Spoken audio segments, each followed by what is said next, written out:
Selamat malam pemirsa, kami akan mengupdate informasi terkini terkait konflik yang terjadi di Timur Tengah. Hamas menghujani wilayah Israel dengan puluhan roket pada Minggu sore waktu setempat. Dilaporkan 10 warga Israel terluka, termasuk satu orang kritis dan dua luka parah.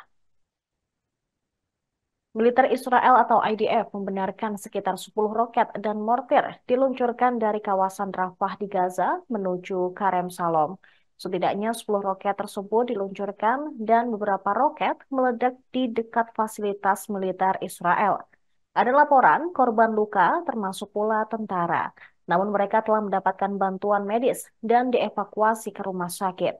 Insiden itu terjadi ketika IDF bersiap melancarkan operasi di Rafah jika kelompok Hamas tidak menyetujui kesepakatan pembebasan sandera.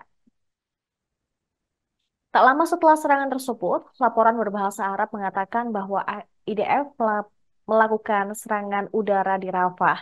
Mereka juga mengumumkan bahwa telah menutup penyeberangan Kerem Shalom untuk jalur truk bantuan kemanusiaan.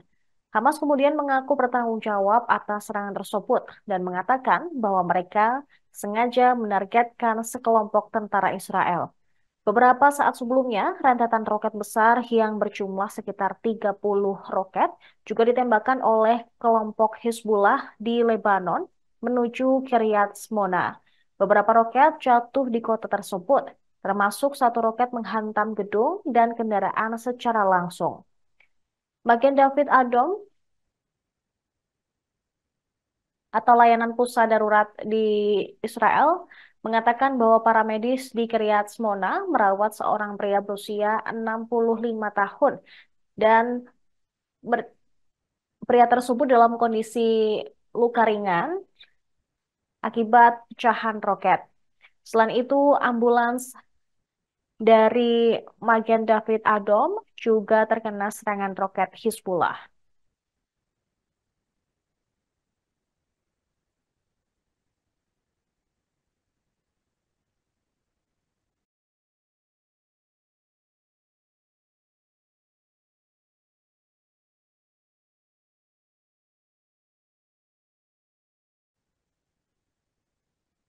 Perdana Menteri Israel Benyamin Netanyahu menguatkan penolakannya terhadap tuntutan Hamas untuk mengakhiri perang dengan imbalan pembebasan sandera pada hari Minggu 5 Mei 2024. Netanyahu mengatakan penghentian perang hanya akan membuat kelompok Islam Palestina tersebut tetap berkuasa dan menimbulkan ancaman terhadap keamanan Israel. Ia mengatakan Israel bersedia menghentikan pertempuran di Gaza untuk menjamin pembebasan sandera yang masih ditahan oleh Hamas. Mereka meyakini ada sejumlah sekitar 130 sandera yang masih ditahan oleh Hamas. Alasan Netanyahu tidak mau menarik pasukannya dari jalur Gaza karena ia khawatir jika Hamas bisa saja menyerang balik Israel dan melakukan hal serupa pada 7 Oktober lalu. Pernyataan Netanyahu ini muncul ketika delegasi Hamas bertemu dengan mediator di Mesir untuk melakukan pembicaraan tentang kemungkinan kesepakatan gencatan senjata dalam perang. Di tengah perundingan gencatan senjata, pemimpin Hamas, Ismail Haniyeh, mengatakan bahwa kelompoknya ingin mencapai gencatan senjata komprehensif. Langkah ini dinilainya akan mengakhiri agresi Israel, menjamin penarikan pasukan Israel dari Gaza, dan mencapai kesepakatan pertukaran sandera yang serius. Haniyeh turut menyalahkan Netanyahu atas berlanjutnya agresi dan perluasan lingkaran konflik, serta menyabotase upaya yang dilakukan melalui mediator dan berbagai pihak. Sementara itu, ribuan warga Israel berunjuk rasa di Tel Aviv pada Sabtu malam dan menuntut kesepakatan untuk membebaskan sandera yang tersisa. Mereka melambaikan bendera dan juga membawa plakat Israel. Sementara itu, dari pihak Israel mengatakan bahwa 128 sandera masih berada di Gaza. Militer menyebut 35 di antara mereka diduga sudah tewas. אני מבקש להתייחס לפרסומים מגמתיים בתקשורת, פרסומים שגורמים נזק למשא ומתן לשחרור החטופים וגם לסבל מיותר למשפחות החטופים שהן עוברות סיוט וליבי איתן. בניגוד לפרסומים הללו, החמאס הוא זה שמכשיל את שחרור חטופינו. אנחנו פועלים בכל דרך אפשרית לשחרור החטופים. זה בראש מעיינינו. ישראל הייתה ועודנה מוכנה לעשות הפוגה בלחימה כדי לשחרר את חטופינו. כך עשינו כששחררנו 124 חטופים וחזרנו להילחם. וכך אנחנו מוכנים לעשות גם היום.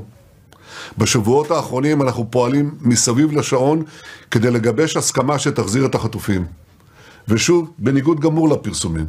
כדי להשיג מטרה זו, נתנו לצוות המשא ומתן מנדט נרחב מאוד כדי לקדם את השחרור.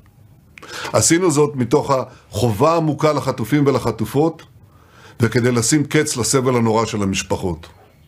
לאורך המשא ומתן, ישראל הפגינה נכונות ללכת כברת דרך משמעותית, כברת דרך שתוארה על ידי מזכיר המדינה בלינקן ואחרים כנדיבה במיוחד.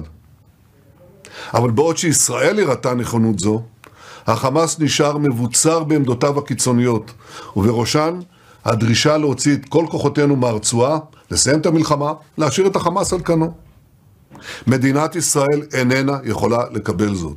איננו מוכנים לקבל מצב בו גדודי החמאס יצאו מהמחילות שלהם, ישתלטו על עזה מחדש, ישקמו את התשתיות הצבאיות שלהם, ויחזרו לאיים על אזרחי ישראל ביישובי העוטף, בערי הדרום, בכל חלקי המדינה.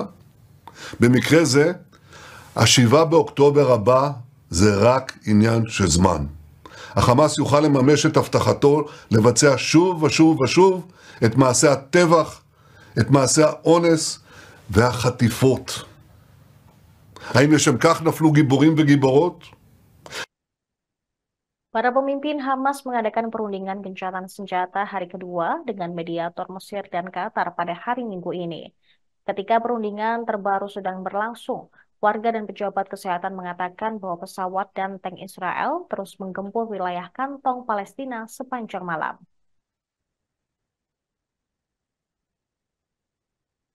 Serangan tersebut menewaskan dan melukai beberapa orang di wilayah tersebut. Seorang pejabat Palestina yang dekat dengan upaya mediasi mengatakan delegasi Hamas tiba di Kairo dengan tekad untuk mencapai kesepakatan. Namun, tidak ada kemajuan nyata yang dilaporkan karena kelompok Islam tersebut tetap mempertahankan tuntutannya bahwa perjanjian apapun harus mengakhiri perang di Gaza. Israel menginginkan kesepakatan untuk membebaskan setidaknya beberapa dari 130 sandera yang ada saat ini ditahan oleh Hamas. Namun seorang pejabat Israel mengisyaratkan pada hari Sabtu bahwa posisi intinya tidak berubah. Ia mengatakan bahwa Israel dalam keadaan apapun tidak akan menyetujui kesepakatan untuk mengakhiri perang. Pejabat Palestina lainnya mengatakan perundingan ini menghadapi tantangan karena pendudukan Israel menolak berkomitmen terhadap gencatan senjata komprehensif. Namun menambahkan bahwa delegasi Hamas masih berada di Kairo dengan harapan mediator dapat menekan Israel untuk mengubah posisinya. Perang dimulai setelah Hamas mengejutkan Israel dengan serangan lintas perbatasan pada 7 Oktober, di mana 1.200 orang tewas dan 252 sandera ditangkap. Ribuan warga Israel pun telah memprotes pada hari Sabtu, dan mereka menuntut Perdana Menteri Benyamin Netanyahu menerima perjanjian gencatan senjata dengan Hamas yang akan melihat sandera yang tersisa dibawa pulang.